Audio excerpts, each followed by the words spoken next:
Hola a todos y a todas, les habla la profesora Carla Verdejo de Historia. Espero que se encuentren muy bien de salud junto a sus familias.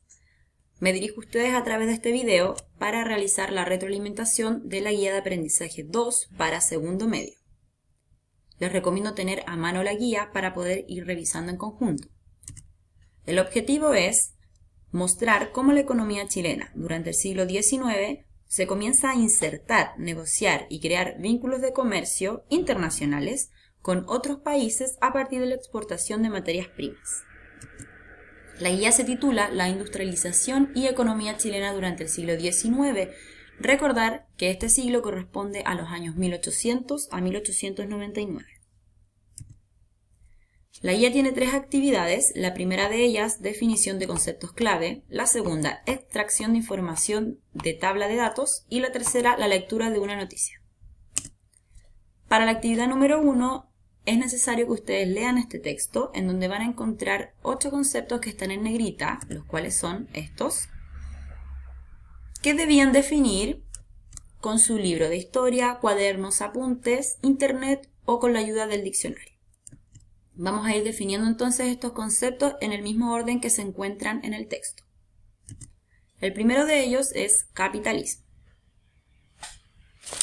que se define como un sistema económico y social basado en la propiedad privada de los medios de producción. Los medios de producción son todas aquellas máquinas, herramientas, instrumentos o materiales que intervienen en el proceso de trabajo. Recordar que la palabra capitalismo viene de capital, por lo tanto, lo más importante o el foco en este sistema es el dinero y la acumulación del mismo. Acá tenemos algunas ilustraciones que nos pueden ayudar a comprender mejor el concepto.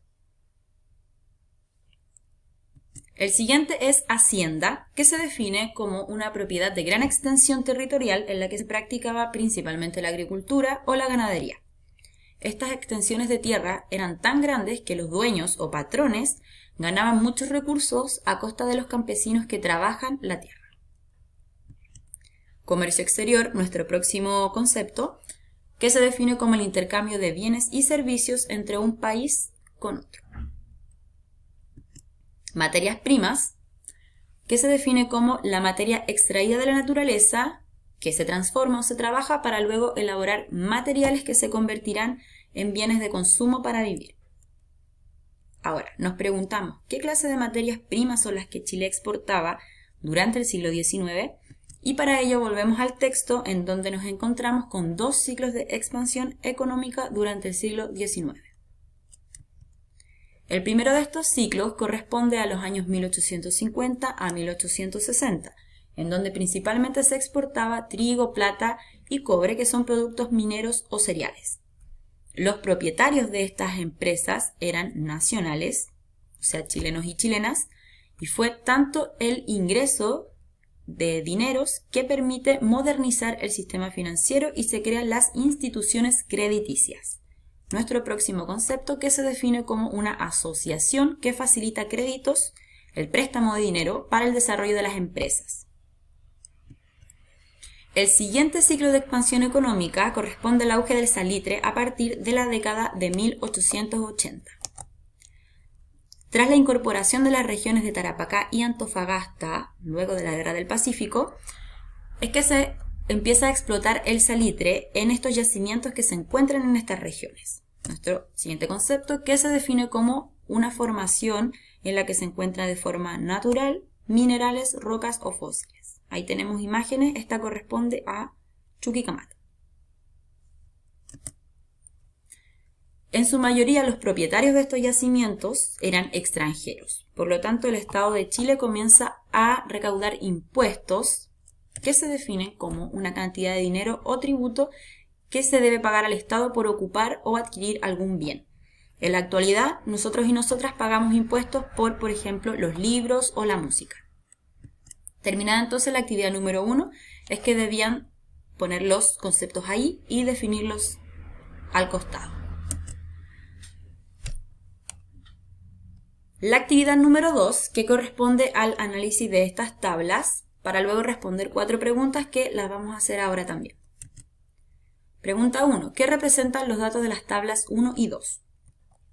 La tabla número 1 corresponde a los principales países que ocuparon el primer lugar en ciertos periodos en la compra de sacos de harina. Entonces acá tenemos países que durante esos periodos compraron esta cantidad de sacos de harina. En la tabla número 2 tenemos las entradas fiscales en miles de dólares de los ingresos por exportación en Chile, los años y la cantidad de dinero. Pregunta 2. ¿Cuál es el periodo y lugar a donde se enviaron más sacos de harina? Para la tabla número 1, es California la ciudad que durante un periodo de 4 años compró entre 150 a 500.000 sacos de harina. Por lo tanto, lo convierte en el lugar en donde más se enviaron estos sacos de harina.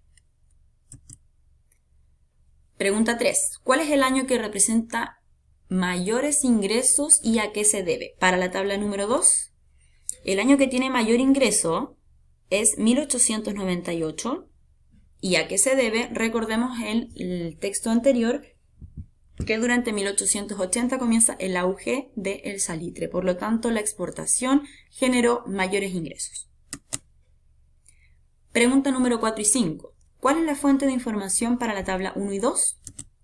Para la tabla número 1, nuestra fuente de información es el artículo La agricultura en Chile, Sociedad Nacional de Agricultura, publicado en Barcelona, 1904. Para la tabla número 2, la fuente corresponde al artículo El sector público chileno de 1830 a 1930, publicado por la Universidad de Chile en 1969. La actividad número 3 y final corresponde a la lectura de esta noticia y también responder las siguientes preguntas. Pregunta número 1. ¿De qué trata la noticia?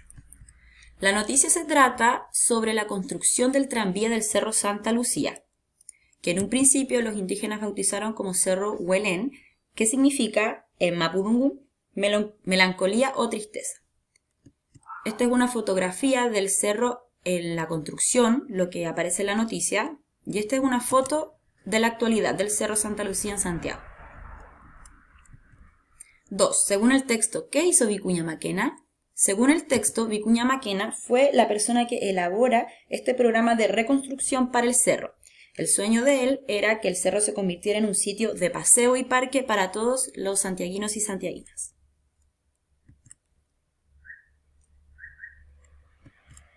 Pregunta 3. ¿Cuál es la fuente del texto?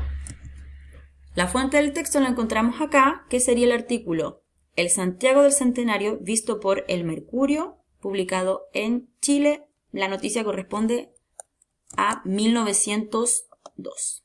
Número 4, entonces, con la información obtenida del texto, realizar la portada de un diario que simule la noticia. Entonces tenemos acá esta noticia y ustedes tenían que construir la portada de un diario. Yo hice acá una de ejemplo, que en su guía también van a encontrar todas las indicaciones que lleva la portada de un diario, el título, que sería el título del diario, las noticias del siglo, lugar, fecha, el titular de la noticia y acá tenemos la información. Voy a dejar aquí con ustedes algunas de las portadas que hicieron compañeros y compañeras. Si se fijan, acá tenemos el titular, el paseo más agradable del mundo, la fecha, 1902. Acá tenemos otra portada que se llama La Informadora. Acá la fecha no corresponde porque es de 1902, pero de todas formas la portada tiene toda la información y la imagen. Otra portada, El Nacional, La Estrella, El Mercurio. Bueno, chicos y chicas, un gusto haberlos saludado. Espero que estén muy bien. Nos vemos en un próximo video.